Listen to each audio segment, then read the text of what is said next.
Ever notice how, like, the first few lines of a book, they kind of set the scene for the whole story? Yeah, totally. Like it pulls you right in. Exactly.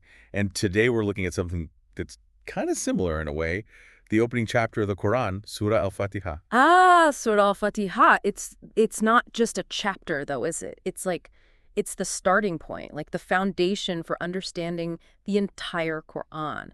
And I think it's recited in every prayer too, right? Yeah, every single prayer, it's that central. Wow. Before we jump in, could you remind me what surah means again? Oh, it's simple really just means chapter in Arabic. Right, right, like individual sections. Exactly, each with its own kind of theme, its own focus. Gotcha. So let's get to it. Surah Al-Fatiha, first line. In the name of Allah, the entirely merciful, the Kalpabili of Allah, especially merciful. Just starting there, entirely merciful, especially merciful, both describing Allah, but I feel like there's a distinction, right? Yeah, you've hit on something really interesting there. In Arabic, entirely merciful is Ar-Rahman, and especially merciful, that's Ar-Rahim. Both come from the same word Rahmah, meaning mercy, but they express kind of different shades of it. It's amazing how language can do that, like one word, but layers of meaning. So Yeah. what are those layers when it comes to Ar-Rahman and Ar-Rahim? Okay, so imagine like a circle, Ar-Rahman, that's the whole circle, all-encompassing mercy, covers everything and everyone. It even includes, justice, keeping everything balanced. And Ar-Rahim, that's like a point within that circle focusing on the believer specifically. Allah's forgiveness, compassion directed towards them. So it's not just being merciful, but how that mercy works in the universe, in our lives.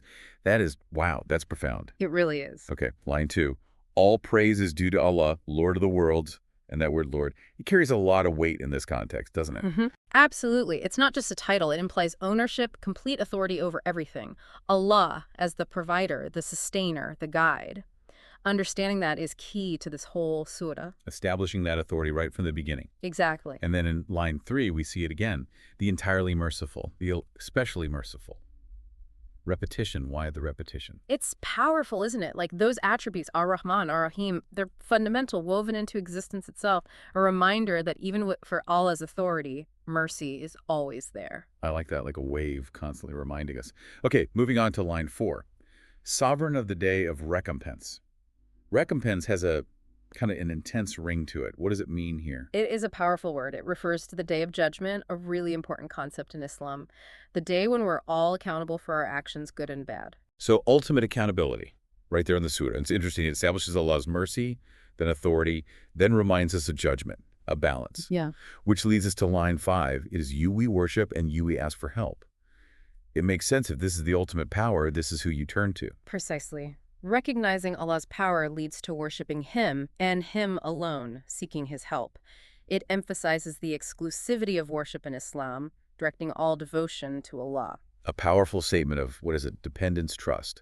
And it flows into line 6 so well. Guide us to the straight path, almost like acknowledging that we need help, guidance in life. Exactly, because life is full of twists and turns. It's a plea to Allah for guidance, to navigate life, to align ourselves with His will. And then that final line 7. The path of those upon whom you have bestowed favor, not of those who have evoked your anger, or of those who are astray. Why end on that note? Ending there highlights that seeking the straight path matters. There are consequences to going astray, Allah's mercy may be all-encompassing, but we still make choices, and those choices have consequences. A final point for reflection. It's amazing, just 7 lines, but we've got mercy, authority, guidance, accountability.